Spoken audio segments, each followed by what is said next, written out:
I'm joined by Shahid Khan, Vice President of Ghanim Technologies. Can you tell us a little bit about Ghanim Technologies and the products you launched in GITEX this year? My company is called Xcite by Ghanim, and it's part of Ghanim Industries, which is one of the largest conglomerates in the Middle East. We have 32 different businesses like pre-engineered steel structures, then we got automotive, advertising, retail, and Ghanim Electronics is part of the retail business. So I am the Vice President for the retail electronics business, and we have two divisions within the retail electronics business. One is the retail stores itself, which are in Kuwait, and the other is the export business of Ghanim. And for the export business, we have got two brands which we own.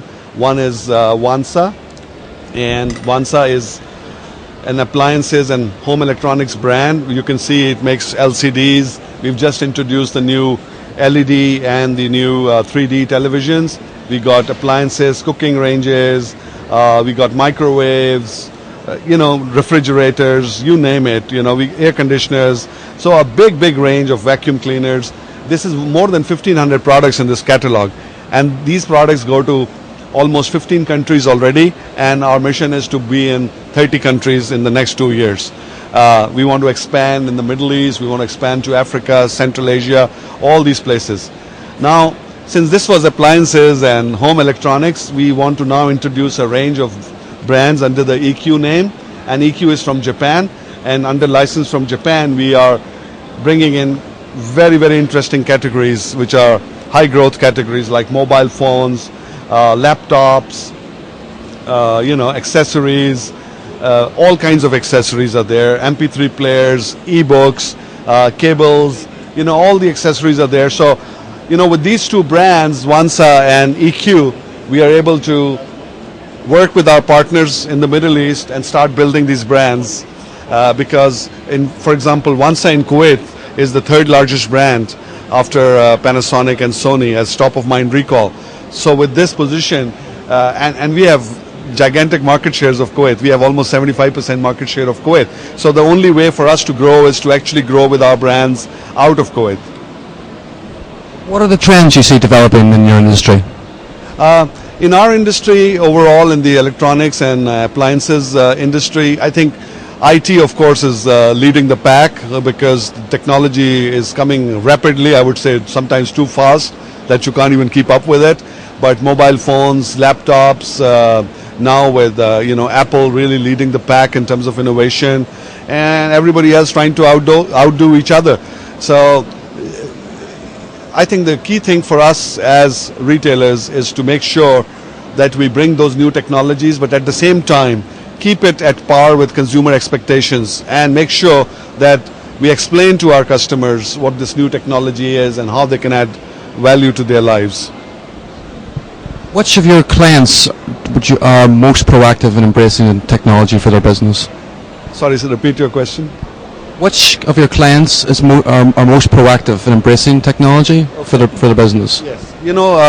If I look at our consumer profile, I think if I say that the people who are 20 years or 25 years age group, they are the most advanced technologically speaking. They are really abreast with the latest because these are great users of high-tech communications, and sometimes they even know more than our salespeople.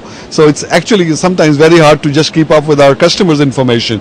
They are onto blogging, they are really keyed in, they know what is going on around the world.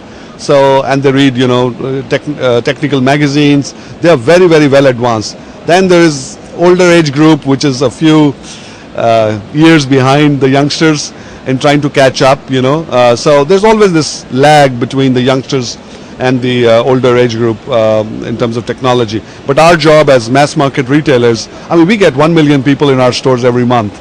That's a lot for the population of Kuwait. So in order to satisfy our customers, we got to emphasize a lot on training our salespeople, making sure, like, we bring the new technology. For example, we launched the iPad the same day as it was launched in the US, which is It's very impressive, yeah. quite impressive.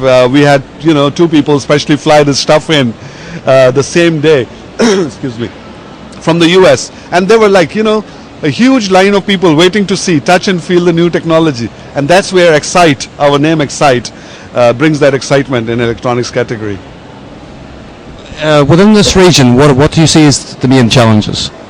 In this region, I think the key challenges are, real in-depth consumer understanding and lack of market and want of market information. I think unlike the US, where I worked for several years, here the industry doesn't share the data very often. There aren't too many reliable consumer reports, which are, in most advanced markets. So I think that's the challenge, to operate in a market where information is so hard to get in terms of market size, shares, growth rates, consumer trends. There are, a lot of companies who are, spending money. We spend a lot of money on market research, but there isn't any industry-wide information available where you could say, this is, everybody has the same information.